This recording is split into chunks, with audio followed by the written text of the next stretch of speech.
all that's left of the floor here in DC in the Verizon Center, Chris, is the last of the confetti and the crew here cleaning up as we wrap up the 2016 ACC Championship. Augusta Free Press with you here, Chris Graham, Jeff Fife.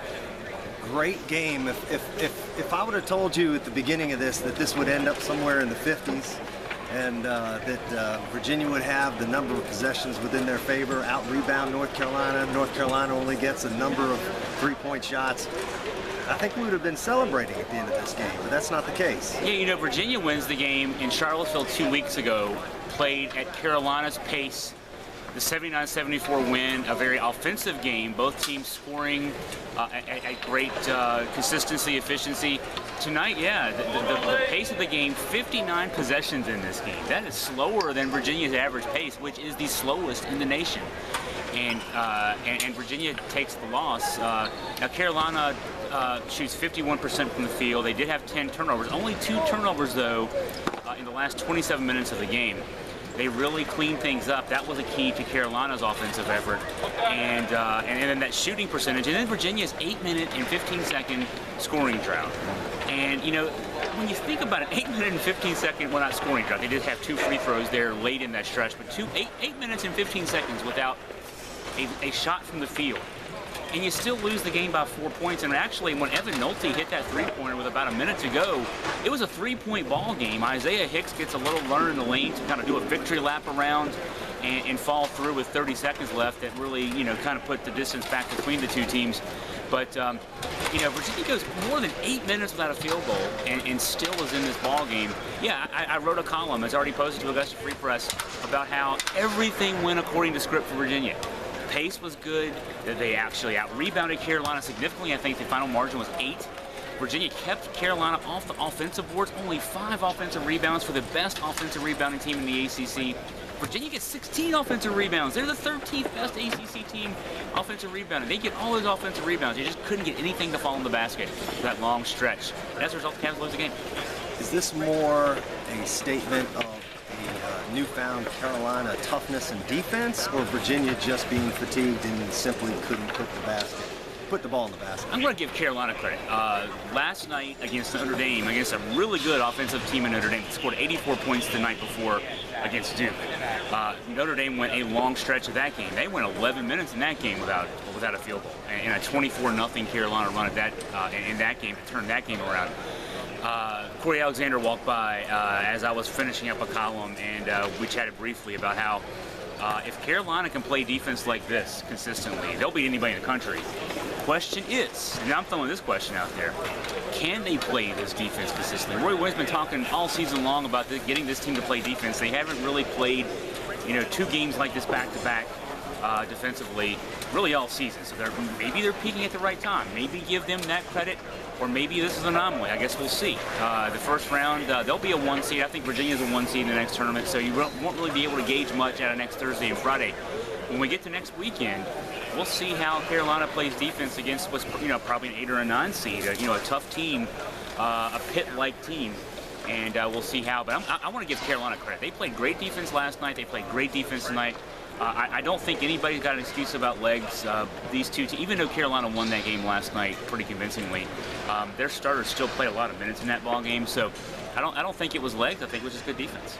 Yeah, and the tale of 2 locker rooms, having just visited both locker rooms and hearing from both sets of players, obviously in the Cavalier locker room was a little bit more somber. I found it interesting that there were no excuses. They weren't talking about fatigue. I mean, Brogdon said over and over again, I just didn't make good shots.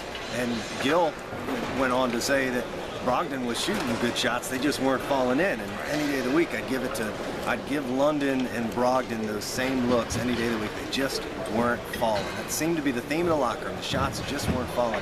When you get a game like this where Brogdon and Parantes both shoot 20-30% in total, you know, obviously that has an impact on the game. Is that something that we should be worrying about going to the NCAA tournament, or just an aberration for a strong defensive team like Carolina? You know, the numbers is actually 25%. Brogdon was 6 of 22. Parantes was 3 of 14. So they're 9 of 36 combined in this ball game. Virginia shoots 23 of 63, if I have that number right in my head. So the rest of the guys were 14 of 27. So your non-guards, essentially, your non-starting guards, the two guys who've carried you so much this year. So it's hard to, fault them in one game. But the rest of the guys did more than picked up their slack. Now, as you're asking that question, I started thinking about the game in Charlotte last year against Michigan State, and it really didn't hit me because that game felt like the whole game. That Michigan State got off to a 15-4 start in that game. Virginia was in the hole, never could really get on track, but still shooting less than 30% from the field in that game. Only lost by 6 to a really good Michigan State team that went to the Final Four last year. This game, of course, from an ebb and flow, didn't play like that because Virginia led a lot of this game. That run in the last 8 minutes is what gave Carolina its first lead and its separation. But from a shooting standpoint, yeah, Virginia couldn't buy a basket for a long, long stretch in this game. And so, so last year you lose to Michigan State with a poor shooting performance. Season's over. Poor shooting performance now, it sucks. Losing sucks. Losing to Carolina sucks. Losing in the ACC Tournament Final sucks. But next week we still play more games, and the games next week are the ones that everybody's been getting ready for all season long. This team came into the season preseason number 4 in the country. This Carolina team that won tonight was preseason number 1 in the country. These two teams will be number 1 seeds. What was really at stake tonight, it was kind of like for fans and wherever you live in the country, your high school basketball tournaments, when it gets to the regional level. You play a regional championship game. I know this is the case in Virginia. I know it's the case in a lot of states. Your regional championship game, both teams are in the state tournament. The winner gets to play close to home. The loser has to travel halfway across the state. That's pretty much what this was. Virginia wins this game, and I still don't know that this isn't the case. Villanova lost today, for example. Villanova and Virginia really were competing for that number 1 seed in the East region. And so the way the NCAA Tournament Selection Committee does the seeding now, they actually do a 1 through 68. There is a number 1 overall national seed, and that's announced. But there also are number 2, number 3, and number 4 national seeds. And the number 2 national seed gets to play. Now, so the number 1 national seed we know is going to be Kansas. Kansas will play in the region closest to its home, so they're going to be in the Midwest, obviously. The number 2 national seed then gets to play closest to its home outside of where the number 1 seed's playing. So Carolina may be the number 2 national seed. They may not be. They have now 1 win over a potential number 1 national seed, and that's tonight's win over Virginia. Virginia's got 2 wins over potential number 1 national seeds. They beat Villanova head-to-head.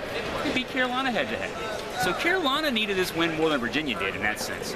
And even if Carolina were to jump Virginia and be a number 2 national seed, they would probably get the South region. They're going to be geographically closer to Louisville. Virginia may still get the East, and that's actually from a Virginia fan standpoint, from a fan base standpoint, we would love to play in Philadelphia. All that said, yeah, it sucks to lose. It really sucks to lose this game. But get it out of the system, and now Tony's got something to yell at the guys about. Give them to work on. The defense wasn't great the last 2 nights. Both teams, Miami last night, Carolina tonight, shoots over 50% from the field. Offense tonight goes 8 minutes without a field goal.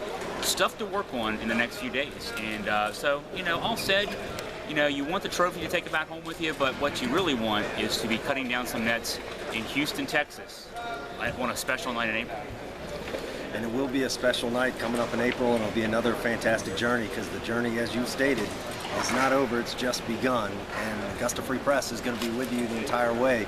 If Virginia ends up in Raleigh, you're going to head to Raleigh to watch any game action? Yeah, we are planning to head to Raleigh, and if they're in Philly or in Louisville, if we get sent out west, I don't think I'm going, I'm not sure where that region is, but it's out west. So I'm not sure we're heading out west. I think the Midwest is in Chicago, but there's no danger of that. Kansas will be the 1 there, and Virginia is not going to be at 2. So, but yeah, we're going to be there, and we've done this the last couple of years. Got to go to New York for the Sweet 16 a couple of years ago. Didn't get past the round of 32 last year, but I'm training for a marathon that's scheduled for April 2nd, but. And I don't want to run it because I'm not ready for it. I don't want to run it because I'm in Houston. So, yeah, we're planning to go as far as this Cavs team will take us. Fantastic. And follow Augusta Free Press for all of the coverage through the remainder of the season and hopefully all the way to the Final Four with the Virginia Cavaliers. I'm Jeff Fife. This is Chris Graham with Augusta Free Press. Have